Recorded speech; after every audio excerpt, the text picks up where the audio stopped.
Matthew, the book of Matthew, the Gospel according to Matthew, beginning at chapter 12 from the ESV. At that time, Jesus went to the grain fields on the Sabbath. His disciples were hungry, and they began to pluck heads of grain and to eat.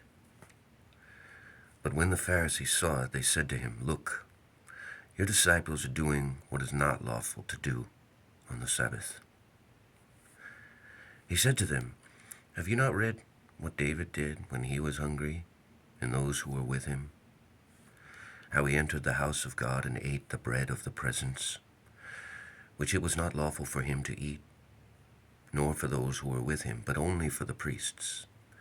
Or have you not read in the law how on the Sabbath the priest in the temple profane the Sabbath and are guiltless? I tell you, something greater than the temple is here.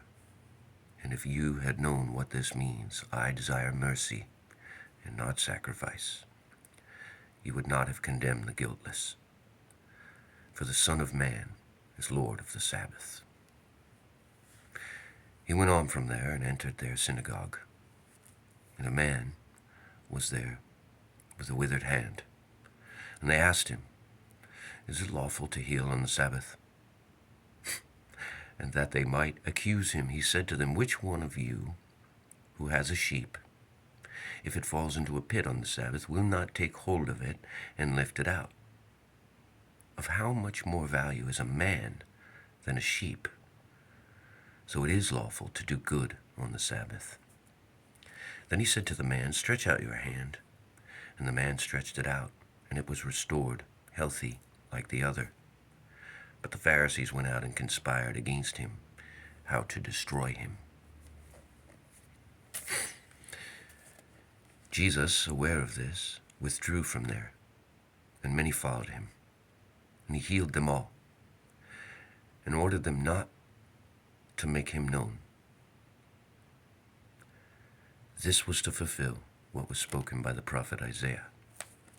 "Behold, my servant, whom I have chosen, my beloved, with whom my soul is well pleased. I will put my spirit upon him, and he will proclaim justice to the Gentiles. He will not quarrel or cry aloud, nor will anyone hear his voice in the streets. A bruised reed he will not break, and a smoldering wick he will not quench, until he brings justice to victory, and in the name of the Gentiles will hope." Then a demon-oppressed man, who was blind and mute, was brought to him, and he healed him, so that the man spoke and saw. And all the people were amazed and said, "Can this be the Son of David?" But when the Pharisees heard it, they said, "It is only by Beelzebul, the prince of demons, that this man casts out demons." Knowing their thoughts, he said to them, "Every kingdom divided against itself is laid waste, and no city or house divided against itself will stand. And if Satan casts out Satan, he is divided against himself. How then will his kingdom stand? And if I cast out demons by Beelzebul, by whom do your sons cast them out? Therefore, they will be your judges. But if by the Spirit of God that I cast out demons, then the kingdom of God has come upon you. Or how can someone enter a strong man's house and plunder his goods unless he first binds the strong man? Then indeed he may plunder his house. Whoever is not with me is against me, and whoever does not gather with me scatters. Therefore I tell you, every sin and blasphemy will be forgiven people, but the blasphemy against the Holy Spirit will not be forgiven. And whoever speaks a word against the Son of Man will be forgiven. But whoever speaks against the Holy Spirit will not be forgiven, either in this age or in the age to come. Either make the tree good and its fruit good, or make the tree bad and its fruit bad. For the tree is known by its fruit. Interjecting here, is not known by your personal perceptions, but by an objective standard. And what standard is that? The one I'm reading from. You brood of vipers, how can you speak good when you are evil? For out of the abundance of the heart the mouth speaks. The good person out of his good treasure brings forth good, and the evil person out of his evil treasure brings forth evil. I tell you, on the day of judgment, people will give account for every careless word they speak. For by your words you will be justified, and by your words you will be condemned. Then some of the scribes and Pharisees answered him, saying, Teacher, we wish to see a sign from you. But he answered them, An evil and adulterous generation seeks for a sign, but no sign will be given to it except for the sign of the prophet Jonah. For just as Jonah was 3 days and 3 nights in the belly of a great fish, so will the Son of Man be 3 days and 3 nights in the heart of the earth. The men of Nineveh will rise up at the judgment with this generation and condemn it, for they repented at the preaching of Jonah. And behold, something greater than Jonah is here. The queen of the south will rise up at the judgment with this generation and condemn it, for she came from the ends of the earth to hear the wisdom of Solomon. And behold, something greater than Solomon is here. When the unclean spirit has gone out of a person, it passes through waterless places seeking rest, but finds none. Then it says, I will return to my house from which I came. And when it comes, it finds the house empty, swept, and put in order. Then it goes and brings with it 7 other spirits, more evil than itself. And they enter and dwell there, and the last state of that person is worse than the first. So also will it be with this evil generation. While he was still speaking to the people, behold, his mother and his brothers stood outside, asking to speak to him. But he replied to the man who told him, Who is my mother, and who are my brothers? And stretching out his hand towards his disciples, he said, Here are my mother and brothers. For whoever does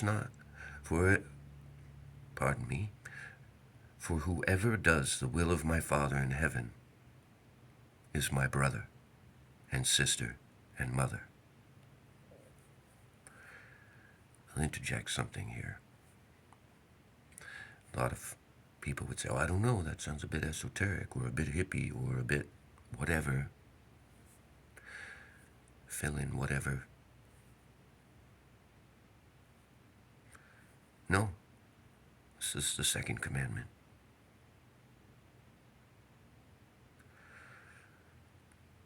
Anyway, on I go. It's also the first commandment. Chapter 13. The same day Jesus went out of the house and sat beside the sea, and great crowds gathered about him, so that he got into a boat and sat down, and the whole crowd stood on the beach. And he told them many things in parables, saying, A sower went out to sow, and as he sowed, some seeds fell on the path, and the birds came and devoured them. Other seeds fell on rocky ground, where they did not have much soil, and immediately they sprang up, since they had no depth of soil. But when the sun rose, they were scorched, and since they had no root, they withered away. Other seeds fell among the thorns, and the thorns grew and choked them. Other seeds fell on the good soil and produced grain, some 100-fold, some 60, and some 30. He who has ears, let him hear. Then the disciples came and said to him, "Why do you speak to them in parables?" And he answered them, "To you it has been given to know the secrets of the kingdom of heaven, but to them it has not been given. For to the one who has, more will be given, and he will have an abundance. But from the one who has not, even what he has will be taken away. This is why I speak to them in parables.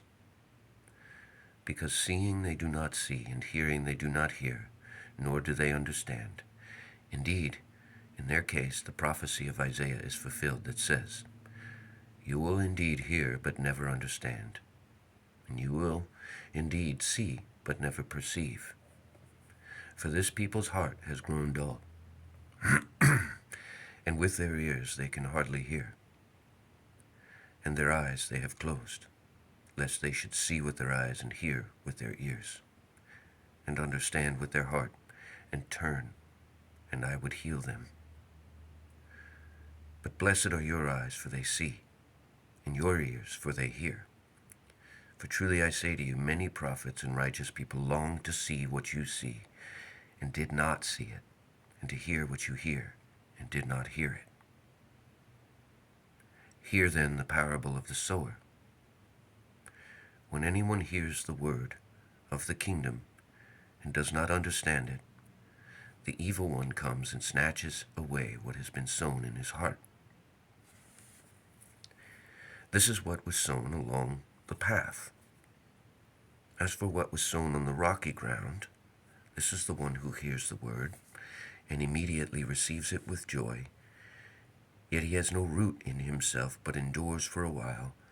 And when tribulation or persecution arises on account of the word, immediately he falls away.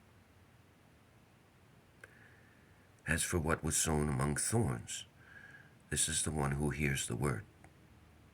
But the cares of the world and the deceitfulness of riches choke the word, and it proves unfruitful.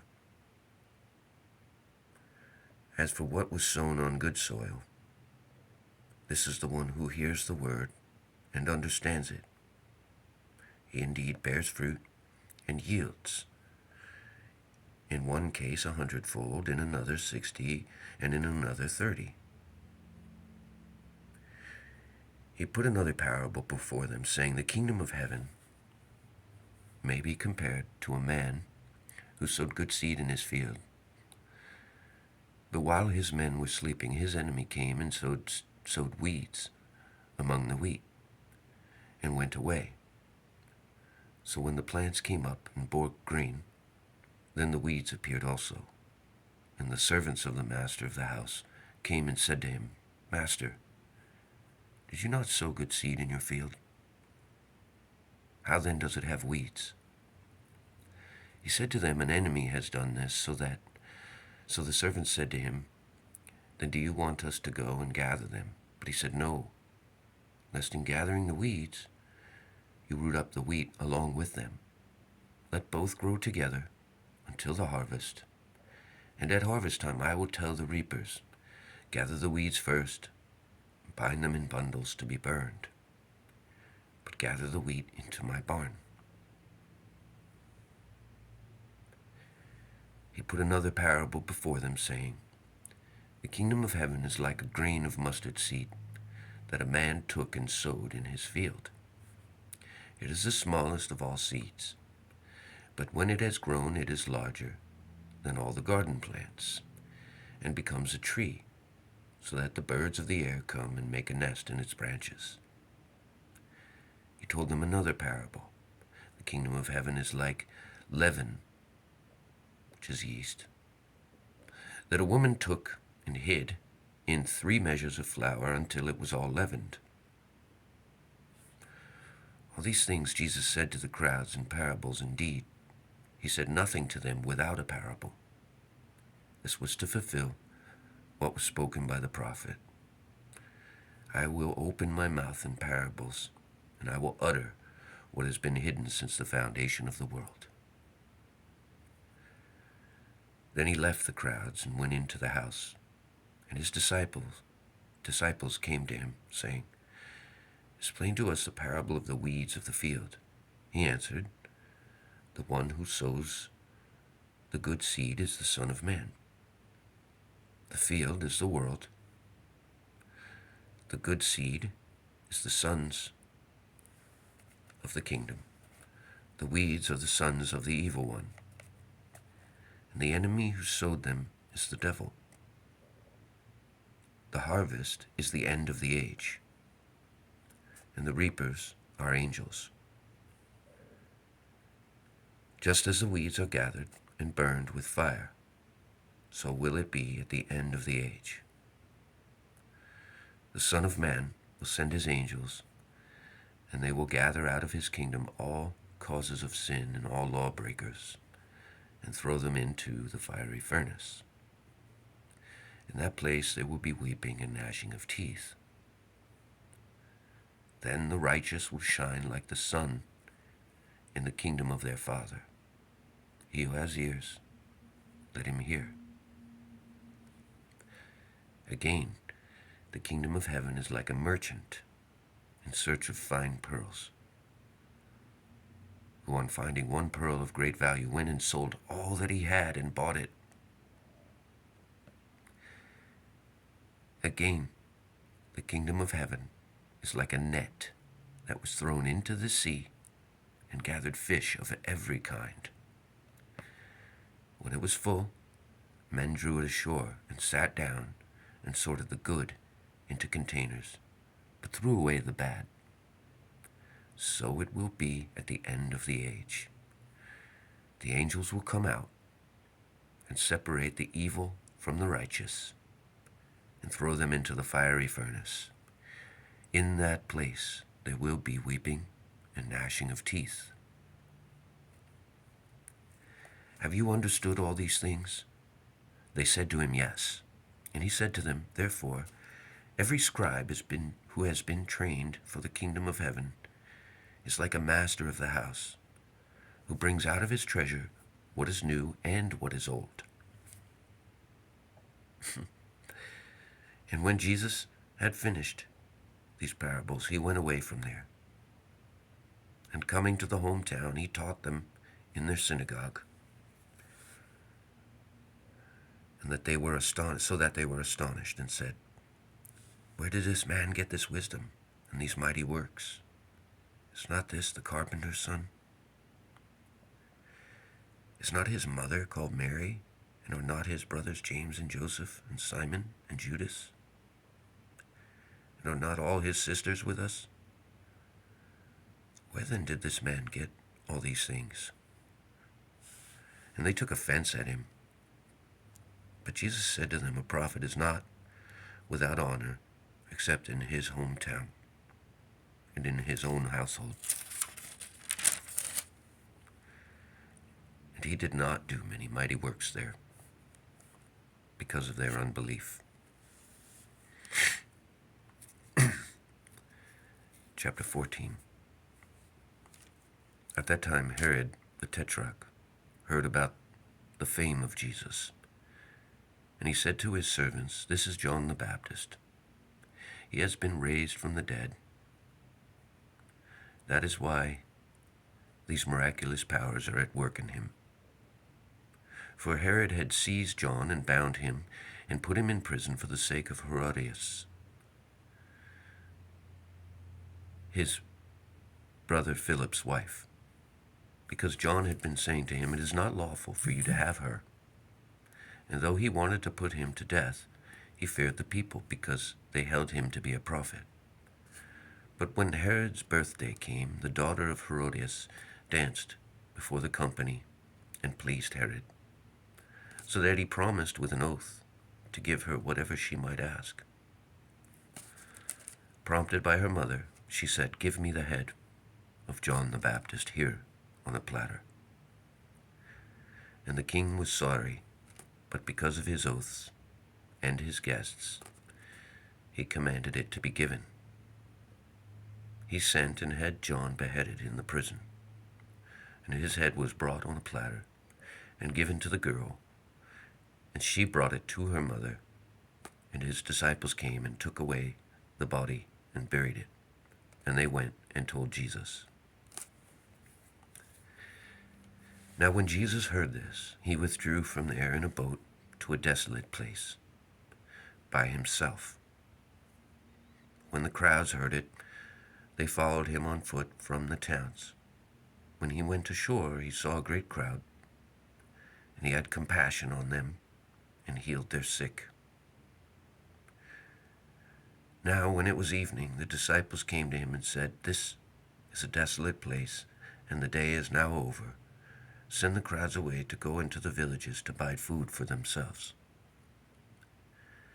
But Jesus said, "They need not go away. You give them something to eat."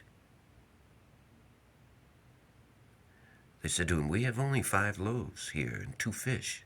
And he said, "Bring them here to me." Then he ordered the crowds to sit down on the grass. And taking the 5 loaves and the 2 fish, he looked up to heaven and said a blessing. Then he broke the loaves and gave them to the disciples, and the disciples gave them to the crowds. And they all ate and were satisfied. And they took up 12 baskets full of the broken pieces left over. And those who ate were about 5,000 men, besides women and children. Immediately he made the disciples get into the boat and go before him to the other side, while he dismissed the crowds. And after he dismissed the crowds, he went up on the mountain by himself to pray. When evening came, he was there alone. But the boat by this time was a long way from the land, beaten by the waves, for the wind was against them. And in the 4th watch of the night, he came to them walking on the sea. But when the disciples saw him walking on the sea, they were terrified and said, "Is this a ghost?" And they cried out in fear. But immediately Jesus spoke to them and saying, "Take heart, it is I, ego eimi. Do not be afraid."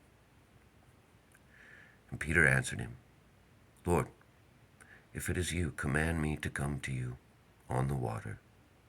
He said, "Come." So Peter got out of the boat and walked on the water and came to Jesus. But when he saw the wind, he was afraid. And beginning to sink, he cried out, "Lord, save me." Jesus immediately reached out his hand and took hold of him, saying to him, "O you of little faith, why did you doubt?" And when they got into the boat, the wind ceased, and those in the boat worshipped him, saying, "Truly, you are the Son of God." And when they had crossed over, they came to land at Gennesaret. And when the men of that place recognized him, they sent around to all the region and brought to him all who were sick, and implored him that they might only touch the fringe of his garment. And as many as touched it were made well.